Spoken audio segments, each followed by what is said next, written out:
Hey guys, welcome to another Mixed Media Basics tutorial, and today we'll be discussing texture effect paste.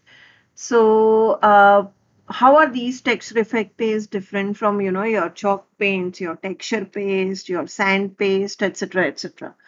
Craftangle's texture paste that we are talking about, the one that I'll be talking about today is Moss Effect texture paste.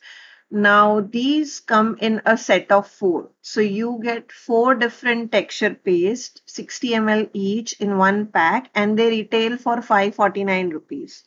Now, how are they different from your texture paste or paints? Is that they are somewhere in between.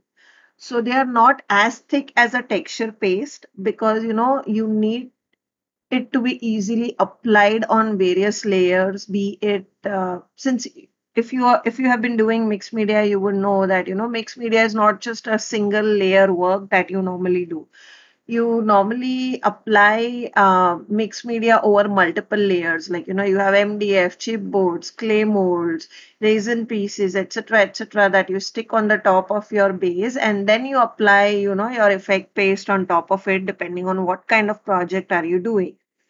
So in that case, if your paste is too thick, it will not seep into the corners and the nooks and crannies of all those layers.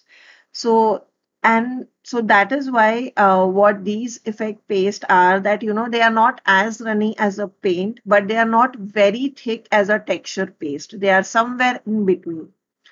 Also, each and every texture paste has a different color and a different effect, like depending on what kind of effect paste that you are using. So I will talk about Moss effect paste over here. That, as you can see, that in this set you get three greens, which is light green, dark green, and medium green, and you get one brown. Now, these greens are all, as you can see, we have added a little bit of water to in our previous video to revive the paste. Now, if you are, if you have been watching this particular video for the first time and you don't know what I'm talking about, pause this. At the top right corner, I will be linking a playlist where I talk about uh, previous mixed media basic videos, which is what is gesso and how you can revive texture paste. So India being a hot country, a lot of texture paste normally dries off in India, irrespective of the brand. And I teach you some of the basic things in which you can save your money and not let your paste dry, etc. So just check the top right corner for all those details. So that is part one and part two of my video. Part one is how to use gesso and part two is how to revive texture paste. And then we are coming to this part three or third episode of our mixed media basics, which is uh, an introduction to Moss effect texture paste. So as you can see, these three colors are very different from each other. And once they dry, you will see that the texture is also very different from each other. Now, since this is Moss effect texture paste, once these paste do dry, you will see that they dry to give you a moss-like effect. And you can, of course, layer one on top of the other to create as many layers as you want and as much texture as you want. And you can also create a thick layer with this. That is also possible. Now, the last color that I'm applying, brown, is going to be a bit different from these shades of gray because, as written, brown actually mimics a bark-like effect. So, normally, if you see in nature, moss grows on a tree or on a bark, and the bark will be your base. So, that is why we have used this brown color. So, this brown color is very similar to the bark that, a tree branch or tree base that I'm talking about. That is what I mean by bark.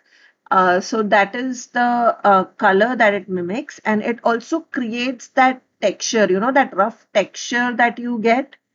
So that is what this brown will create. And as you can see, I have immediately closed off my lids and everything once I'm done. So don't keep your paste open. These are extremely fast drying formulas because, nobody wants your mixed media project to take days to dry, or because there are several layers on top of it.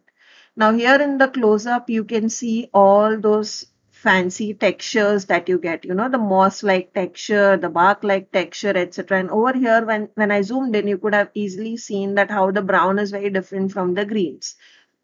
So that is what you get as a part of Moss Effect texture paste, that each and every texture is very different from each other. Now, if you want to know how I apply it, etc., I'll be doing a video in a couple of days where, I'll be using this Moss Effect texture paste in action so you can see how it looks and feels, etc. So that was a small intro on the texture paste, and just to show you how different effect do these texture paste give you and how they are different from each other in terms of colors and in terms of effect. Like even in the three greens, they have different formulation in terms of the texture. So all the three, once they dry, they'll give you a different color and a different texture. And once you layer one on top of the other, you get brilliant, very realistically looking moss-like effect on your mixed media projects. Also, I'm using this heat gun just to dry out and quickly show you how it looks. So you can easily dry it off as I have shown you here. And this heat gun is what I highly recommend. As always, all the products that I talk about in my video, I'll be linking them down below for you. And over here, you can see how each and every texture looks similar yet so different from each other. And when they combine on top of each other, they'll give you a beautiful moss-like effect. I'll soon be creating a video where I'll show you this effect texture paste in action. Till then, take care and be safe.